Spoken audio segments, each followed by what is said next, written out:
230 सीटों के लिए चुनाव प्रचार खत्म हो गया। सभी सीटों पर 17 नवंबर को मतदान होना है। नतीजे 3 दिसंबर को आएंगे। चुनाव प्रचार के आखिरी दिन बीजेपी, कांग्रेस सहित सभी दलों के दिग्गजों ने चुनाव प्रचार में अपनी पूरी ताकत लगा दी है। 230 विधानसभा सीटों के लिए 17 नवंबर को मतदान होना है। मध्य प्रदेश में एक ही चरण में मतदान हो रहा है और 3 दिसंबर को सभी 5 राज्यों के नतीजे भी आएंगे सामने। और ऐसे में अब डोर टू डोर जनसंपर्क कर पाएंगे प्रत्याशी, क्योंकि चुनाव का शोर थम गया। चुनाव प्रचार का शोर आज शाम 6 बजे मध्य प्रदेश में थम गया है।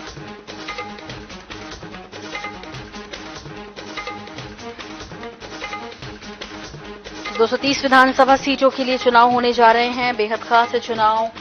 बीजेपी ने अपने सांसदों, केंद्रीय मंत्रियों को उतार दिया और वहीं कांग्रेस भी 2018 का मैंडेट दोबारा से लाना चाहती है। जिसे लगातार दिग्गजों की सभाएं होती रही, चुनाव प्रचार होता रहा। आज आखिरी दिन भी दोनों ही दलों ने जमकर चुनाव प्रचार किया है। अलग अलग जगहों पर राजनीति के दिग्गज दिखाई दिए चुनावी प्रचार करते, सभाएं करते। इस बीच जनता भी पूरी तरीके से तैयार है 17 तारीख को अपना मत देने के लिए। मतदान 17 नवंबर को है और ऐसे में तैयारियां पूरी कर ली गई हैं। चुनाव आयोग भी अपनी कमर कस चुका है और पूरी तैयारियां बेहतर ढंग से चुनाव कराने को लेकर, मतदान सुनिश्चित कराने को लेकर। तो मध्य प्रदेश में चुनाव का शोर थम गया और अब बारी है 17 नवंबर की, जिसके लिए सभी को इंतजार है। हालांकि अभी प्रत्याशियों के पास कुछ घंटे और शेष हैं जब वो डोर टू डोर जाकर वोट की अपील कर सकते हैं।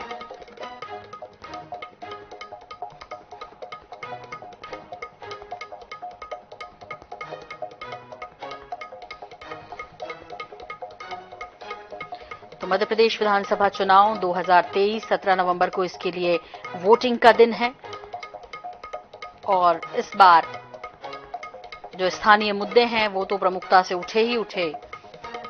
राष्ट्रीय मुद्दे भी पार्टियों ने बहुत कोशिश की इन चुनावों में लाने की, लेकिन जनता समझदार है। वो विधानसभा चुनाव और लोकसभा चुनाव को समझती है और खासतौर पर घोषणा पत्र दोनों ही पार्टियों का, जैसे कांग्रेस कह रही है वचन पत्र और बीजेपी कह रही है संकल्प पत्र, बहुत ज्यादा अंतर दोनों में नहीं दिखता।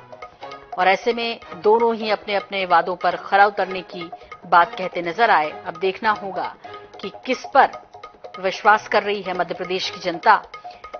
2023 का ये चुनाव, जिसके लिए वोटिंग हो रही है 17 नवंबर को और चुनाव प्रचार का शोर अब से कुछ देर पहले यानी ठीक 6 बजे थम गया। और अब आपको लिए चलते हैं हम पशुपतिनाथ की नगरी मंदसौर में, जहां पर कमलेश मोदी हमारे सहयोगी जुड़े हुए हैं। वहां किस तरह का माहौल देखने को मिल रहा है।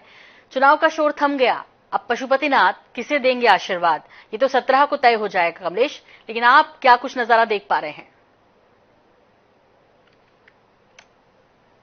जी बिल्कुल सोनू, बताना चाहूंगा कि इस तरीके से मध्य प्रदेश में जिस तरीके से विधानसभा चुनाव हो, विधानसभा के चुनाव का जो चुनाव प्रचार है वो कुछ तरीके से थम चुका है।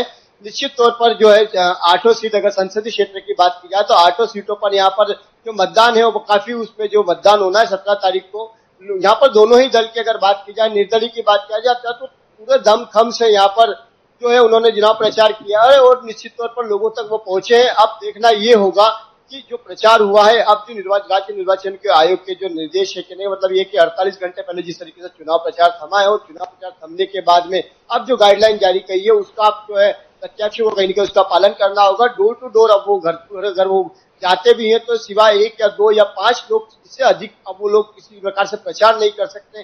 सोशल मीडिया में पूरी तरीके से यहाँ पर प्रतिबंध लगाया हुआ है। किसी प्रकार से इंस्टाग्राम है, चाहे फेसबुक है, चाहे अन्य किसी प्रकार की सोशल साइट्स है, उस पर वो ना तो लाइव कर सकते हैं, ना ही किसी प्रकार का विज्ञापन जारी कर सकते हैं। अगर विज्ञापन अगर उनको जारी करना है तो MCM के माध्यम से उनको परमिशन लेनी पड़ेगी, वो उनके पास में जाएगा। तो निश्चित तौर पर अब ये कहें कि जो चुनाव प्रचार का जो दौर था वो पूरी तरीके से थम चुका है। अब जो है अब सीधे लोगों को अपनी बारी का इंतजार है कि 17 तारीख को जो महायज्ञ है उस महायज्ञ में अपनी जो है मतदाता अपनी जो आहुति देंगे और जो है चुनाव प्रचार इस वक्त जो है वो थम चुका है। सोनल जी बिल्कुल कमलेश, और चुनाव शोर थम गया, लेकिन अब बारी आई है जनता की, और जो कि बिल्कुल साइलेंट है। वो 17 को जाहिर तौर पर अपने नतीजे दिखा देगी कि वो इस बार किसे चुनने जा रही है और स्थानीय मुद्दों को प्राथमिकता दे रही है या जिस तरह से मुद्दों का ध्रुवीकरण करने की कोशिश की जाती रही है विषयों का, वो उस पर जनता वोट करने जाती है। फिलहाल कमलेश, बहुत बहुत धन्यवाद इस तमाम जानकारी के लिए आपका। तो मध्य प्रदेश में चुनावी शोर थम चुका है और पूरे प्रदेश सहित भोपाल में भी ठीक शाम 6 बजे चुनाव प्रचार थम गया। कांग्रेस की तरफ से कांग्रेस के राष्ट्रीय अध्यक्ष मल्लिकार्जुन खड़गे ने सभा ली और उनकी सभा में क्या कुछ हुआ, हमारे सहयोगी दिनेश शुक्ल बता रहे हैं। 2023 में चुनाव प्रचार का शोर अभी 5 बजे थम चुका है। अंतिम सभा मध्य प्रदेश की राजधानी भोपाल में कांग्रेस के राष्ट्रीय अध्यक्ष मल्लिकार्जुन खड़गे ने दक्षिण पश्चिम विधानसभा के इसी अंबेडकर मैदान में की है। लगातार चल रहा चुनाव प्रचार थमने के बाद अब परसों 17 तारीख को मतदान होगा, जिसमें जनता अपने नेता का चुनाव करेगी और किसके पक्ष में ये मतदान करेंगे इसका फैसला भी होगा। कैमरामैन नितिन के साथ INS 24/7 के लिए भोपाल से दिनेश शुक्ल।